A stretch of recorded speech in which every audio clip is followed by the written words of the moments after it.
including his atom bomb project.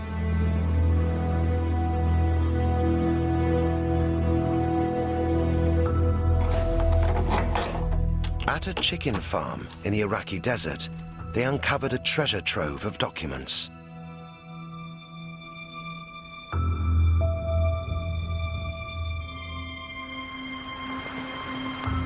Now at the International Atomic Energy Agency in Vienna, where Khan's former colleague at Urenco, Trevor Edwards, works as a weapons inspector. Still classified, the chicken farm documents include the AB, or atom bomb memo. The memo reveals that in 1990, the Iraqi Secret Service had received an offer from Khan's network. Dr. Abdul Qadeer Khan is prepared to give us project designs for a nuclear bomb, materials from Western European countries via a company he owns in Dubai. Ironically, Saddam turned them down because he thought it was a CIA setup.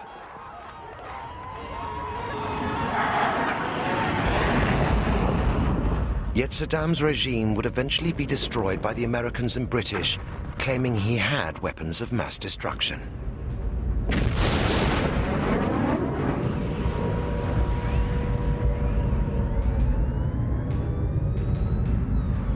Inexplicably, the West did nothing to stop the very man who had tried to sell Saddam nuclear secrets.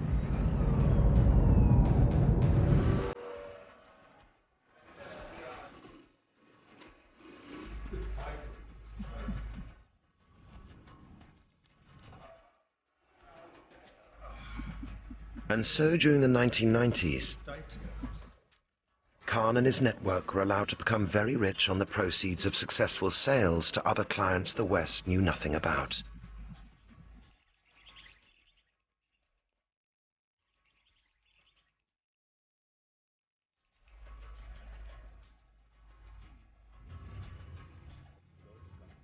Khan became a multi-millionaire with a large property portfolio, a collection of vintage cars, and a taste for tailor-made suits.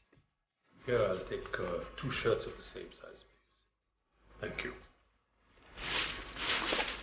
I think Khan was motivated by a mixture of greed and idealism. Greed was definitely there. He amassed a large amount of money, but he also did have wider ideological motivations.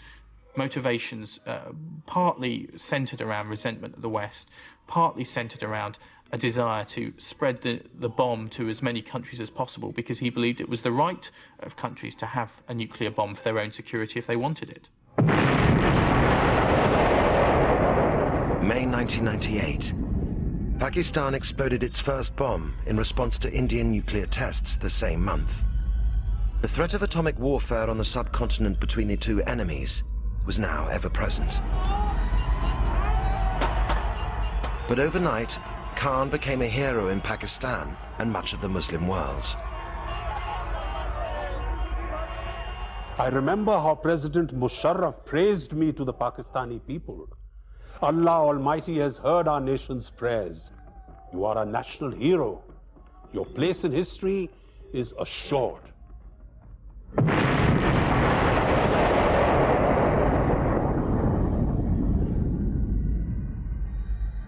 I think the ultimate event was the test in 1998. It was a clear-cut signal to their Islamic brothers that it could be done, and it's been stated by A.Q. Khan and other leaders in Pakistan from the beginning that this was not just the Pakistani bomb, that this was the Islamic bomb.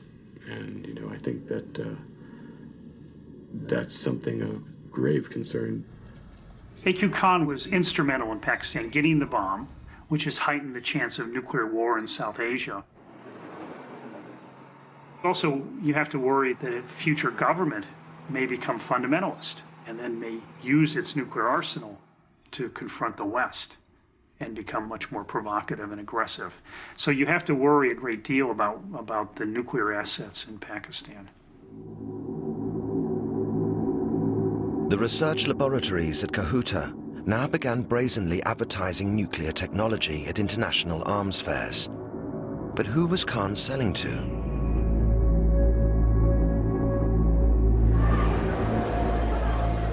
There were a number of warning signs that Khan might have been up to something more dangerous.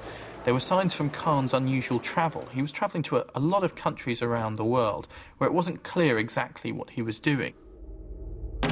One of these countries was the brutal communist dictatorship of North Korea, which was actively seeking nuclear weapons.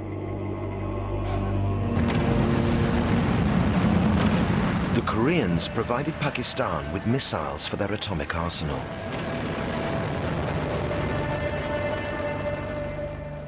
In return, Western diplomats suspected Khan provided them with centrifuges, which Pakistan denied.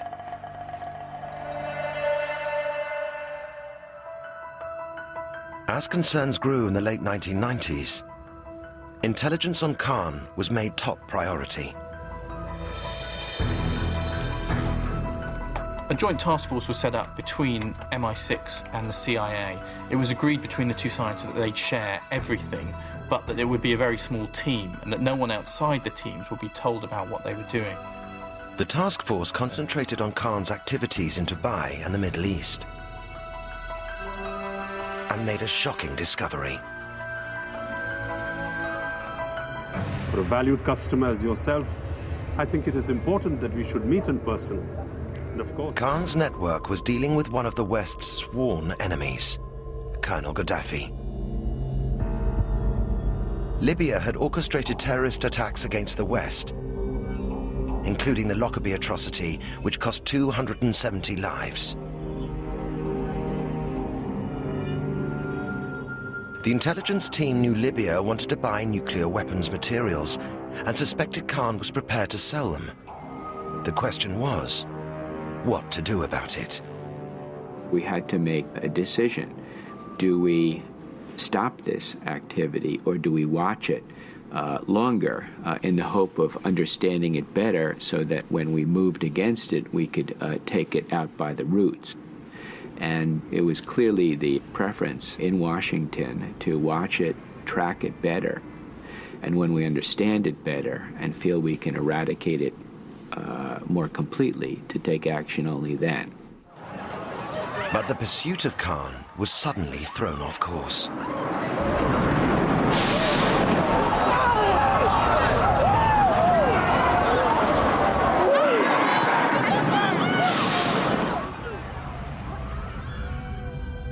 "9/11 strengthened Khan's position, just as the Soviet invasion of Afghanistan had done 20 years earlier.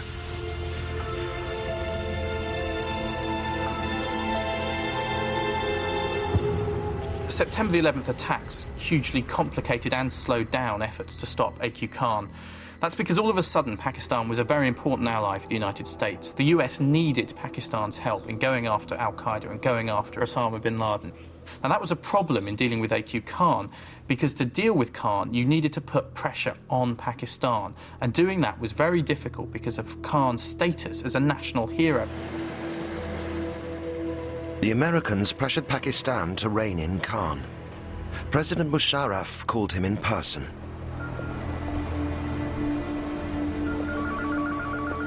Arey, Assalamu alaikum, Musharraf Saab. This is indeed an honor. Nothing, President Saab. This is a routine trip. I do it so often, and you know that there is no problem. There's nothing to be worried about.